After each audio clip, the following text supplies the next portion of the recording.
অনিক যখন জানতে পারলো যে মেঘলার পেটে যে বাচ্চাটা আছে সেটা হচ্ছে অনিকের, যখন সে রাতুলকে গিয়ে ধরলো যে কেন তুই এমন করছিস, রাতুলকে উচিত শিক্ষা দেওয়ার জন্য তাকে ধরে নিয়ে গেল। এরপর মেঘনাকে যখন হাসপাতালে ভর্তি করা হয়, হাসপাতালে মেঘনার পেটে বাচ্চা হওয়ার সময় প্রচুর কান্নাকাটি করতেছিল।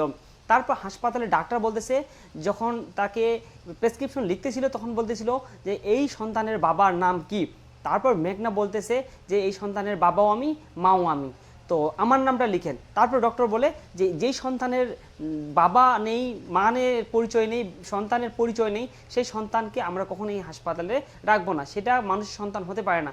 কেননা সেই সন্তানটাকে যদি আমরা আমাদের হাসপাতালে ডেলিভারি করাই তাহলে কিন্তু আমাদের হাসপাতালে একটা দুর্নাম এবং বদনাম সৃষ্টি হবে। তারপর ওদেরকে হাসপাতাল থেকে বেরিয়ে যাওয়ার নির্দেশ দেয়। এরপর অনিক যখন জানতে পারে যে সেই সন্তান তারই, রাতুল তার ডিএনএ পরিবর্তন করেছিল।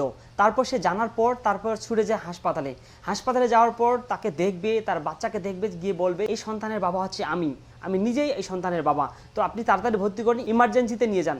তারপর অনেক দৌড়াদৌড়ি শুরু করবে এবং দৌড়াতে দৌড়াতে বলবে যে একে ভর্তি করেন, তাড়াতাড়ি ইমার্জেন্সিতে নিয়ে যান, তাড়াতাড়ি আপনারা অপারেশনের ব্যবস্থা করেন। তারপর তাকে অপারেশন করা হবে। এদিকে অনেকে চাচা চাচি তারা করবে কি, একটা নতুন প্ল্যান এবং ষড়যন্ত্র তৈরি করবে। তার চাচা চাচি করবে কি, এই মেঘলা আর অনিকের সন্তানটাকে সে চুরি করা বা ক্ষতি করার চেষ্টা করবে, যাতে যেই মেয়ের সাথে সে বিয়ের সংসার করতেছে সেই মেয়ের সাথে যেন তার আবার সম্পর্কটা ঠিক হয়।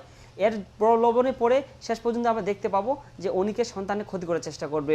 এটি দেখতে পাবো আমরা 36 নম্বর পর্বতে। প্রিয় দর্শক, এতক্ষণ আপনারা যেটি দেখলেন এটা কোনো প্রকার নাটক নয়, নাটকের ঘটনা কাহিনী এবং গল্প এবং আপডেট নিয়ে একটি তৈরি করা ভিডিও।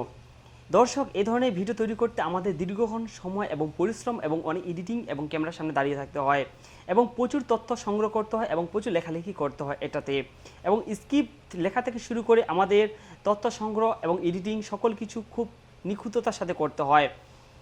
আপনারা যদি এই ভিডিওতে একটা লাইক দেন এবং চ্যানেলটিকে সাবস্ক্রাইব করেন তাহলে আমাদের এই কষ্টের সার্থকতা হবে।